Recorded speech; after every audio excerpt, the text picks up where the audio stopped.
Hi, today we will explain the plot of the movie titled Mickey 17, released in 2025. After another. Alright, let's dive right into the story. Mickey wakes up with ice crystals covering his face, unsure of how long he's been unconscious. He finds himself in a deep ravine, buried underground, and the first thought that crosses his mind is disbelief that he's survived. Mickey sees a light above him, a crack in the snow-covered surface of the planet Niflheim. His communication device is broken, as is the thermal insulation in his jacket. His body should have been shattered into two pieces and he should have died instantly from the fall. But instead, he now faces the threat of freezing to death like an ice lollipop. Mickey saw a flitter aircraft above the crack. It was his good friend, Timo. Mickey shouted his name, feeling relieved, certain that Timo would save him. Sure enough, it was Timo. His face peered down, staring at Mickey in astonishment, and the question that came out of his mouth was the same. Why aren't you dead?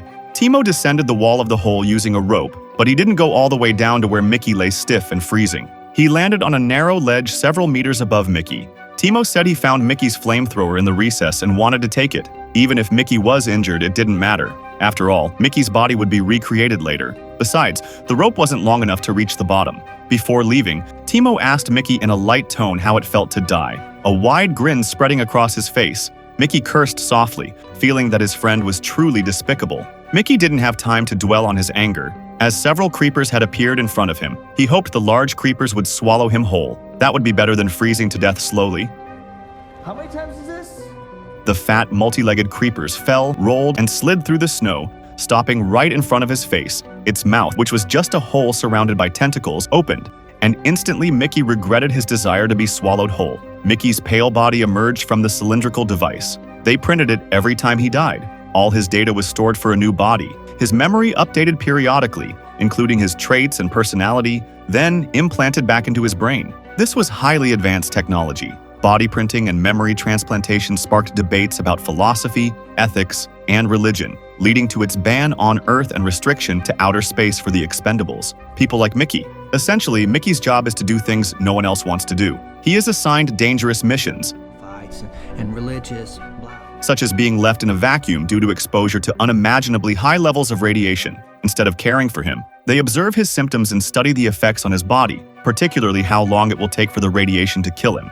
Mickey believes his fate is karma, a result of when he was in 4th grade and played with a frog during science class. One of the radiation's effects was that his hand was severed and floated in the vacuum, but no one noticed until he died. When he regained consciousness after his body was reconstructed, Mickey looked at his severed hand and remembered the feeling. There was also a time when he only lived for 15 minutes, bleeding from every orifice in his body, while the medical team studied and took samples of his blood. Mickey must be a millionaire from life insurance with a life like this, but the expendables aren't insured. There's no worker compensation, no pension benefits. If it's that bad, why does Mickey want to do this job? It all started with Timo convincing him that one day macarons would sell better than burgers, and he believed him. One day, he got a large loan from a loan shark to open a macaron shop. and religious, Mickey and Timo were chased into a deserted alley, where a ball-shaped shackle emitting an electric current bound them. They brought Mickey and Timo before their boss, Darius Blank, and Mickey's macaron shop went bankrupt. He and Timo only had 4 weeks to pay off the loan. They were held captive in a restaurant. Darius Blank was seen eating calmly. Besides them, there was a young man who had suffered the same fate. A man with a thick beard, one of Blank's henchmen, said that Mr. Blank didn't care about money because he had plenty, but he enjoyed watching those who owed him money suffer until they died. Mickey and Timo closed their eyes tightly as the sound of a chainsaw started up, followed by screams and splatters of blood.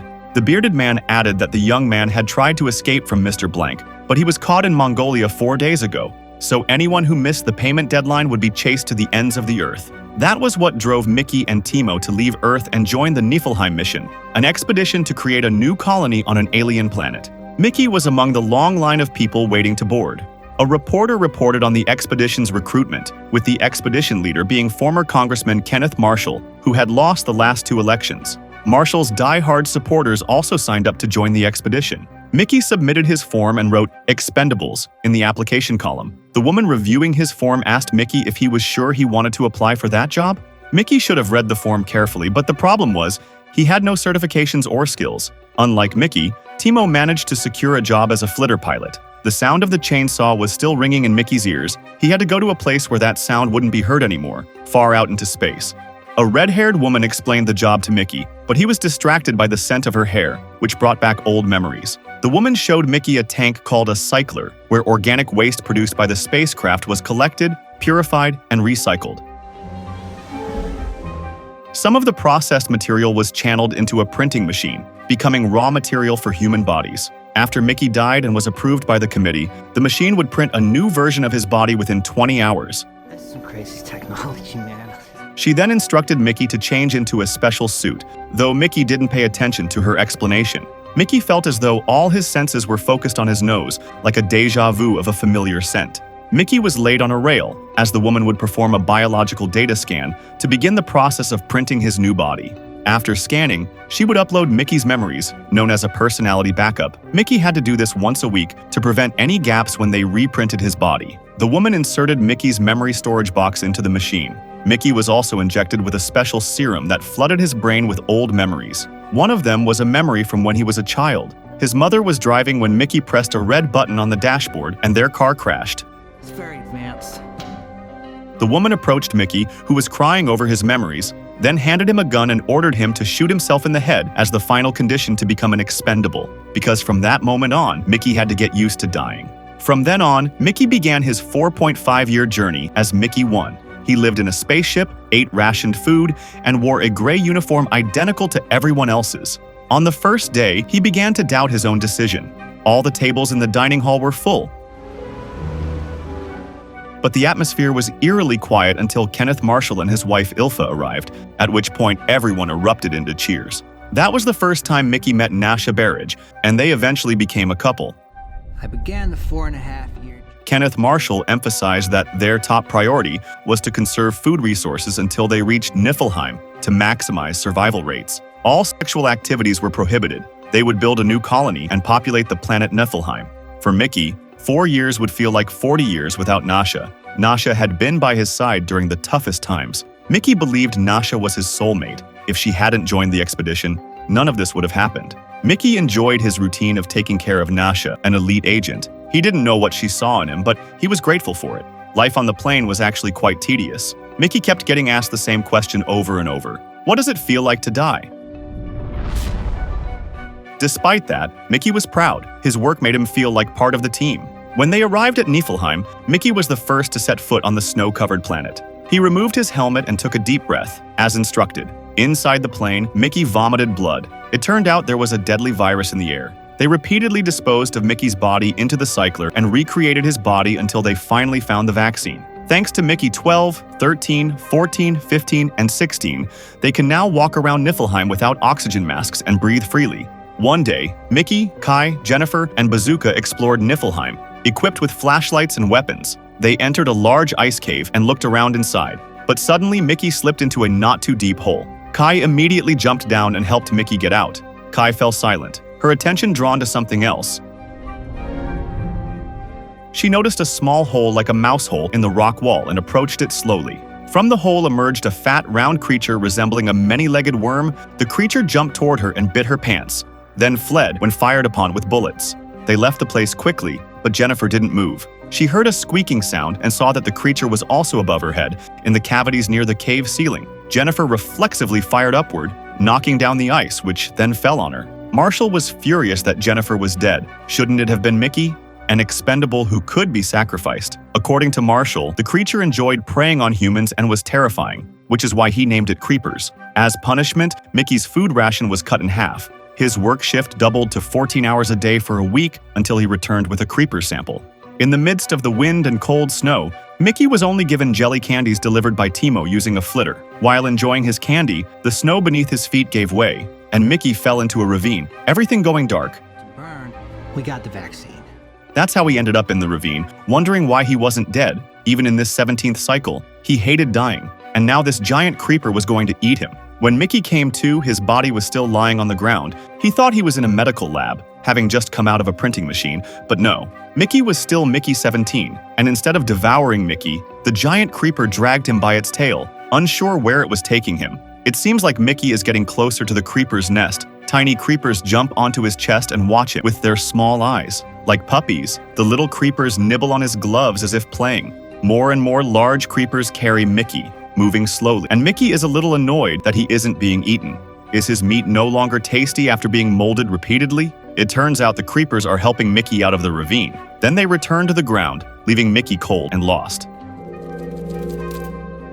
After walking through the snowstorm, luckily one of the expedition team's trucks passed by. Mickey ran after it and managed to jump onto the back, eventually making it back to the plane. Mickey stumbled toward his room, locked the door, washed his face, and collapsed onto the bed.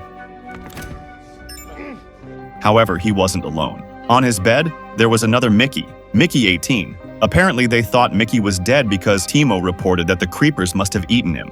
At that moment, Mickey realized this was a bad situation, as he was now a multiple. Mickey 18 intended to kill him, but Mickey fled toward the door. However, Mickey 18 threw a dumbbell at him, knocking him unconscious. Humanity is not prepared to face the legal and ethical implications of adopting human printing technology. Are they certain this technology won't be misused? No one in the research and development department could provide a convincing answer before the committee.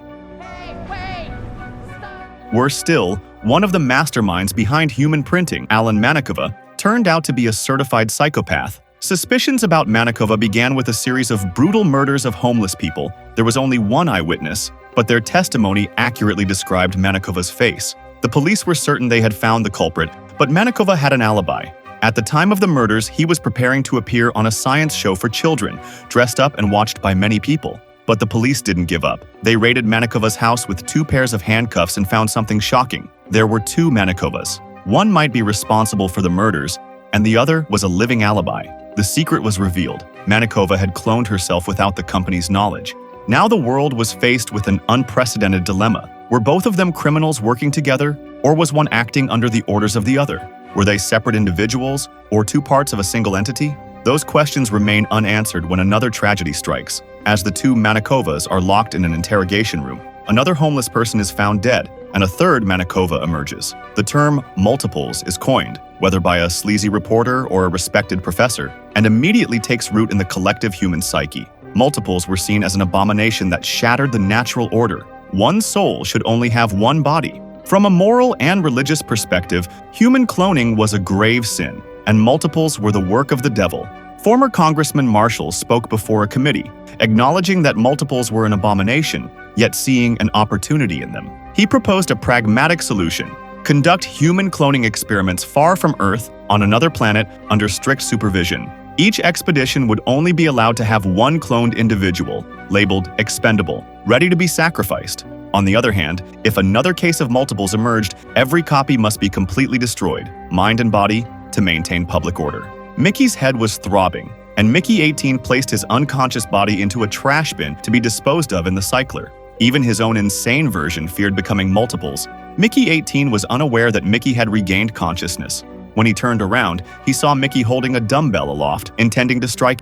For some time, they struggled. Mickey refused to give up and die. He tried to negotiate with Mickey 18, suggesting they could share the burden and take turns working, which would be more bearable. Mickey 18 asked what else Mickey was afraid of, since he had already died many times before. Mickey replied that this time his fate would truly be sealed. Mickey 18 kept pushing him to fall into the cycler and burn immediately, but Mickey clung on for dear life.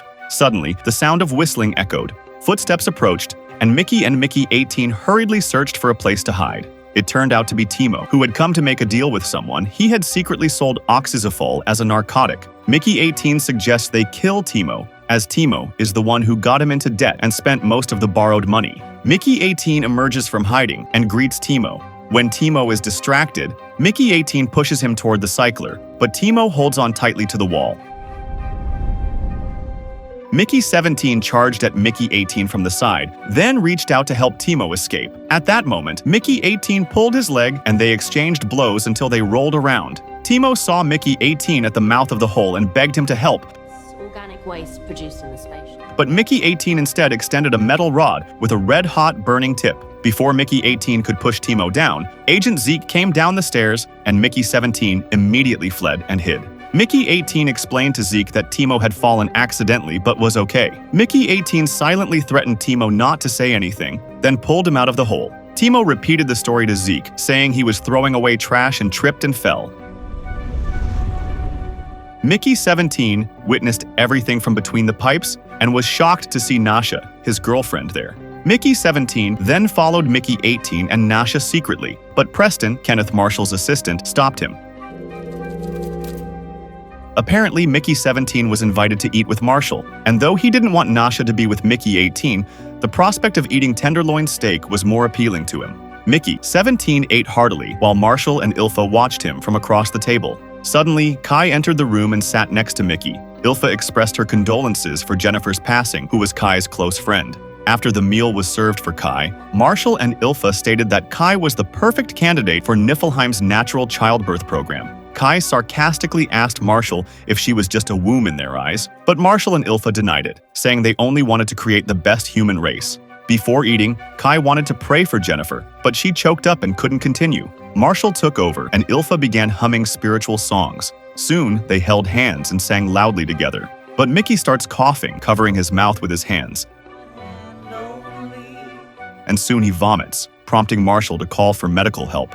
Arkady apologizes to Marshall, explaining that the cultured meat Mickey ate contained experimental growth hormones, and the red rashes on Mickey's neck are side effects of those hormones. Kai scolded Marshall harshly for inviting Mickey just to test his artificial food. Mickey screamed in pain, believing this was his punishment. He should have gone with Nasha instead of coming there. Arkady wanted to test the pain-relieving drug he was developing, called Purple Joe, and injected it directly into Mickey's neck. For a moment, nothing seems to happen, but Mickey stumbles to his feet, his body swaying, and collides with nearby objects. He eventually falls to the ground, screaming and clutching his head. Marshall pulls out a gun and intends to kill Mickey right then and there. My brother travelers. Kai protested, but Marshall rebuked her, saying that Mickey was a matrix. His body had been replicated countless times, and besides, Mickey was an expendable, so this was his job. The gun was pressed against Mickey's temple as he begged Marshall not to shoot him. Mickey said he was fine, even though he still looked in pain. Kai helped Mickey to his feet, taking him to his own room because Mickey was about to faint again. It's Mickey special, you know that, right? Kai then cleaned his clothes and made him some hot tea. Like most people, Kai asked Mickey the same question.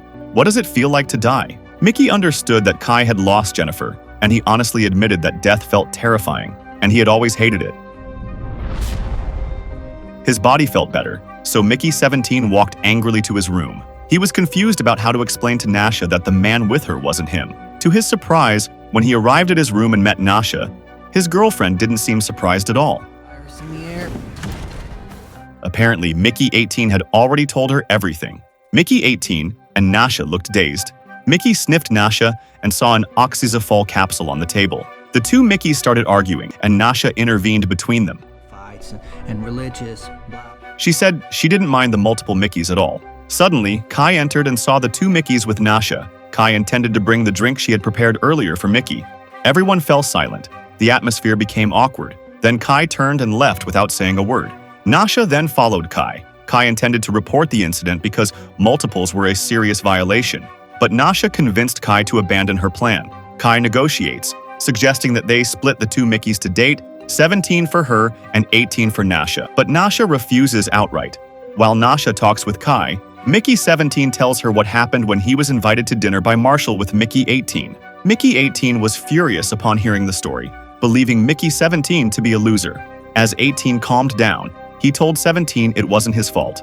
The television screen then showed Marshall singing religious songs with great enthusiasm, giving the impression that he was a devout person. Mickey 18 stares at the TV screen and suggests killing Marshall. Mickey 17 refuses the suggestion stammeringly, but 18 grabs Nasha's gun and walks out while pushing Mickey 17. At the same time, Kai was still talking to Nasha and realized that Nasha was high on oxazole. Soon, Mickey 18 walked past them, ignoring Nasha. Mickey 17 hurriedly followed Mickey 18 and fell down the stairs. Nasha and Kai helped him stand up, but Mickey 17 insisted that they must stop 18. In another part, Marshall is giving a passionate speech on stage, his face illuminated by the stage lights, while Preston is ready with his camera, But anyway, we had to get... recording Marshall from various angles as if he were a celebrity. On the stage, there is a large black stone with a shiny black interior. Marshall says that their names, the founders of the first generation of Niflheim, will be engraved on the stone. Among the cheering crowd, Mickey 18 aimed a pistol hidden beneath thick layers of fabric, his eyes fixed on Marshall. At the same time, a woman screamed in shock, pointing at something behind Marshall. When Marshall turned around, he saw a hole in the inner part of the stone. and a small creeper jumped out and began running across the stage, causing panic. And the one you were grabbing. The situation quickly descended into chaos, with no one noticing a man in a red hat waving his hand at Mickey 18, who was holding the pistol. In the commotion, they struggled, and the pistol slipped from Mickey's hand. Marshall ordered the exit doors to be sealed and the room isolated. The situation turned into mass hysteria, with people panicking and trying to escape. Marshall spotted Mickey 17 and ordered him to capture the creepers, which were now moving swiftly to escape, even when sterilization smoke obstructed their vision. But Mickey 17 managed to catch the creepers. Meanwhile, Mickey 18 managed to free himself from the red-hatted man who had been holding him and aimed his gun at Marshall again. However, Nasha ambushed him from behind. His shot missed, and the bullet hit the black rock behind Marshall. Kai grabbed the gun from Mickey 18, who was now unable to move. It was now clear that Mickey was a multiple. Suddenly, another creeper jumps out from inside the rock, charging at Marshall's face. Kai shoots it off, then all the officers fire at the creeper until its body is destroyed. Apple peels, chicken bone. Nasha and the two Mickeys are finally captured. Outside, a group of creepers are observing the plane from a distance. In custody, Mickey 17 tells Nasha why he didn't die. Hearing Mickey 17's story, Nasha realizes that the creepers aren't evil. They were actually saving Mickey. Timo suddenly appears and informs them that Darius Blank sent him a letter, threatening that Timo must send a video showing Mickey being cut into 13 pieces, or else he will be killed. Mickey 18 and Nasha manage to subdue Timo and the guard. Nasha is about to behead Timo when Agent Zeke suddenly appears and takes him away, along with both Mickeys, to meet Marshall. From the window, they see a vast expanse of snow covered in creepers surrounding the plane. The creepers began arriving after hearing the cries of a baby creeper that had been captured. Mickey 18 was branded with a hot iron on his cheek by Marshall, who then ordered all of Mickey's memories to be erased. They tried to explain to Marshall that the creepers might not be evil and could be communicated with. But Marshall didn't care. He intended to exterminate the creepers from Niflheim using a deadly gas developed by Arkady. Marshall then hung the baby creepers above the cycler hole because Nasha openly defied his orders. Fortunately, Nasha managed to save the creepers before they fell into the cycler and were burned. Meanwhile, Agent Zeke ordered the glasses-wearing agent to secretly record everything happening there. Ilfa suggested to Marshall that the two Mickeys race to see who could cut and collect 100 creeper tails first. The winner would not be killed. A bomb was then attached to both Mickey's bodies to prevent them from escaping. Outside, Mickey 17 approached Mama Creepers, their leader. Mickey 17 can communicate with Mama Creepers using the translator device given by Dorothy, informing her of Marshall's plan. Mama Creepers threatens to kill all humans unless Zoko is returned alive, and one human is killed as compensation for Luco's death. Meanwhile, Preston provokes Marshall to come out to make a video proving his heroic actions in the war. Mickey 17 signals Nasha through the camera to free Zoko. Nasha also takes Ilfa hostage to ensure Zoko's release. Nasha then releases Ilfa, who attempts to kill Zoko, but Nasha saves him again. Security agents led by Zeke arrest Ilfa, who had been gathering evidence of violations to report to the committee. Nasha returns Zoko to Mama Creepers, while Mickey 18 fights against Marshall. Mickey 18 detonates a bomb planted in his vest, killing himself and Marshall to fulfill the demands of the Creepers' leader. After the incident, it is reported that Ilfa committed suicide, while Preston and Marshall's other collaborators were imprisoned. A subordinate of Darius Blank attempts to kill Timo, but Timo manages to kill him. Nasha is then elected to the committee and officiates the groundbreaking ceremony in Niflheim, where Mickey 17 blows up the printing press to symbolically end the Expendables program.